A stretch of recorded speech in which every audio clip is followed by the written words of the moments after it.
안녕하세요. 형광펜 성경과 함께하는 성경 공부, 오늘은 요한계시록 18장입니다.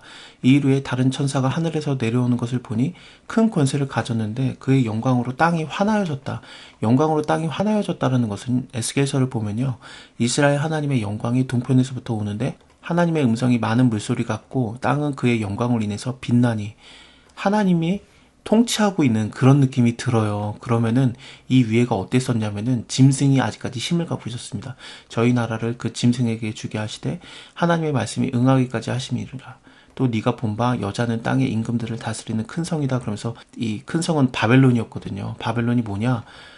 여기는 귀신의 처소와 각종 더러운 영이 모이는 곳과 각종 더럽고 가증한 새에 모이는 곳이기 때문에 결국에는 사단이 다스리는 그런 영역인 것 같이 보여지는 세상이라고도 보기도 하고 그런데요. 이제는 하나님의 나라가, 하나님의 통치가 완전히 임해서 이 나라가 무너지는 것과 같은 그런 게 보여주고 있는 겁니다. 그렇다고 오해를 하면 안 되는 게, 사단이 하나님의 라이벌이 아니라 너무 상대가 안 돼요. 하나님이 너무 강하셔가지고 사단 따위는 그런 능력도 없는데, 근데 잠깐 하나님의 허락하에 그렇게 사단이 힘을 갖고 있었던 겁니다. 근데 그것을 하나님이 다 뺏어버려요. 그 사단의 나라, 사단의 영역, 세상에 힘이 어디 있었냐면은 그 힘은 물질이었습니다. 물질이 우선되고, 사람이 물질 때문에 죽기도 하고 죽이기도 하고 서로 상처받기도 하고, 물질이 아니면 안 될 것 같은 그런 나라가 임했었는데, 그것이 사단의 나라였는데 그것이 다 무너진다라는 얘기를 하고 있어요. 일순간에 무너져요. 여기 보시면은 그 음행의 진노의 포도주로 인해서 만국이 무너졌으며, 또 땅의 왕들이 그로 더불어서 음행하였으며, 땅의 상고들, 그러니까 장사하는 사람들이거든요. 그 사체의 세력을 인해서 치부하였도다 하더라. 치부하다가 부자가 되었다, 그런 뜻이에요. 그래서 물질이 다스리는 그런 나라에서, 그러니까 사단의 영역, 세상에서 부자가 되는 것이 곧 힘이고 능력이고 권세고 그렇게 보였었던 겁니다. 근데 그거 하나님께 잠깐 허락을 받았던 거였지, 이거 원래 다 하나님 거예요. 하나님이 부유하신 분 아닙니까?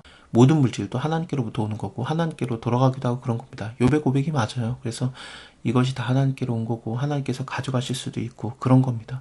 아브라함도 부자가 되기도 하시고, 또 부자가 되는 것만 하나님께 그러면 복 받은 거냐? 예수님은 부자가 아니었거든요, 물질적으로. 그리고 또 어떤 말씀도 하셨냐면은, 야, 생명이 사람의 그 물질에 많은 것에 있지 않다라고 말씀도 하셨고요. 누가복음에서는요.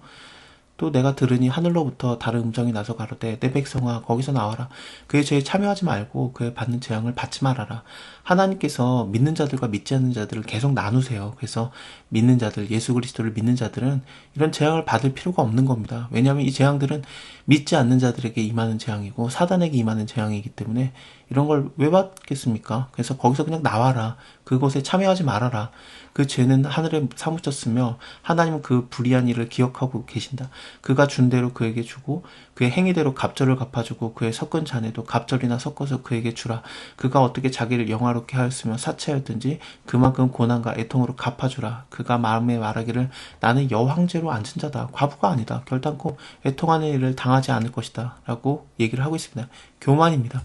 활 쏘는 자를 바벨론에 소집하라. 물은 활을 당기는 자여 그 사면으로 진을 쳐서 피하는 자가 없게 하라. 그 일을 행한 대로 갚아주고 행한 대로 그에게 행하라.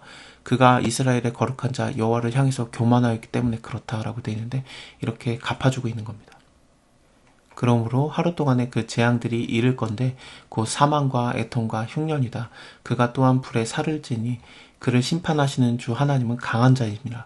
그와 함께 음행하고 사치하던 땅의 왕들이 그 불붙는 연기를 보고 위에서 울고 가슴을 치며 그 고난을 무서워서 멀리 서서 가로되 화이또다 화이또다 큰 성 견고한 성 바벨론이요 일시간에 네 심판이 이르렀도다 하리로다.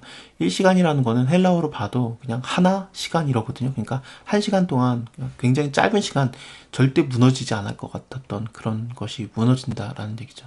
사단의 나라는 완전히 무너지고 그의 세력도 다 뺏기는 겁니다.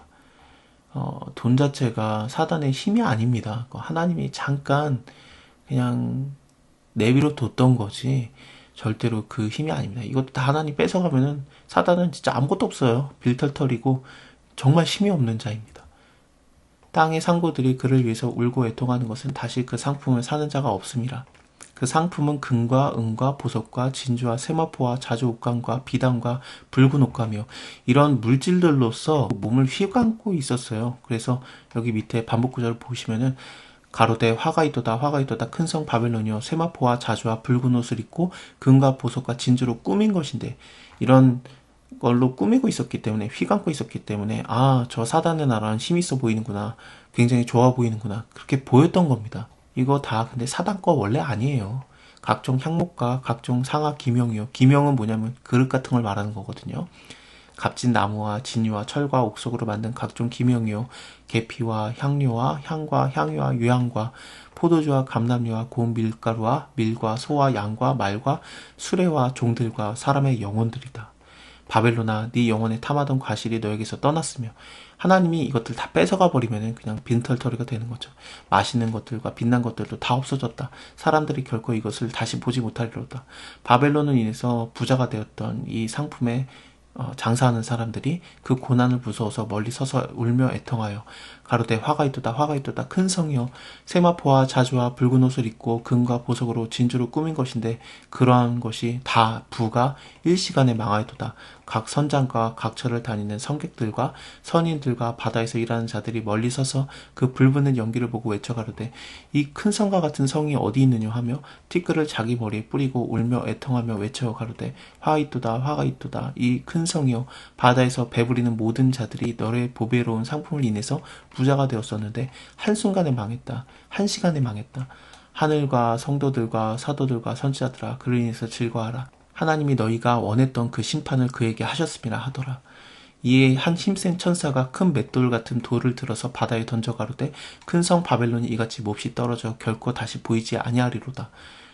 예레미야 보면은 비슷한 구절이 있습니다. 너는 이 책 읽기를 다한 후에 책을 돌에 메어서 유브라데 하수에 던지며 말하기를 바벨론이 나의 재앙 내림을 인하여 이같이 침륜하고 다시 일어나지 못하리니 그들이 쇠폐하리라 하라 하리라. 예레미야의 말이 이에 마치니라. 바벨론에 대한 경고의 메시지, 그들이 무너질 것이다라는 것을 예레미야가 말했었는데요.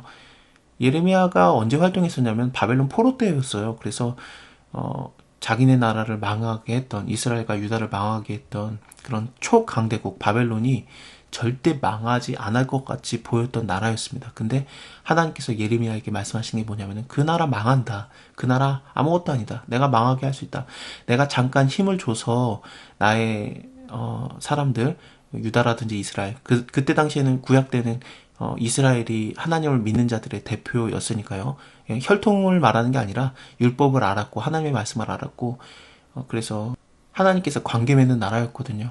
근데 그 나라를 무너뜨리는 힘을 바벨론한테 잠깐 줬는데, 그곳이 굉장히 부유해 보이고 힘있어 보이고 강해 보이지만 그거 내가 다 멸망시킬 거다라는 게 예레미야서의 예언입니다.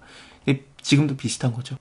이 바벨론이라는 큰 성, 그 큰 성, 사단의 나라, 이게 강해 보이냐, 부유해 보이냐, 힘있어 보이냐, 그래서 하나님을 믿는 자들이 괴롭힘을 당하고 그래 보이냐? 아니다. 이거 내가 다 망하게 할 수 있다. 하나님의 메시지가 정확하게 임하고 있는 겁니다. 그래서 예레미야라든지 아니면은 요한계시록의 지금 장 18장의 말씀이 굉장히 연상되는 게 많아요. 여기 밑에도 보면 내가 그들 중에 기뻐하는 소리와 즐거워하는 소리와 신랑의 소리와 신부의 소리와 맷돌 소리와 등불의 빛이 끊쳐지게 하리라라는 예레미야 25장의 말씀도 있잖아요. 굉장히 여기 똑같은 말씀이 나옵니다.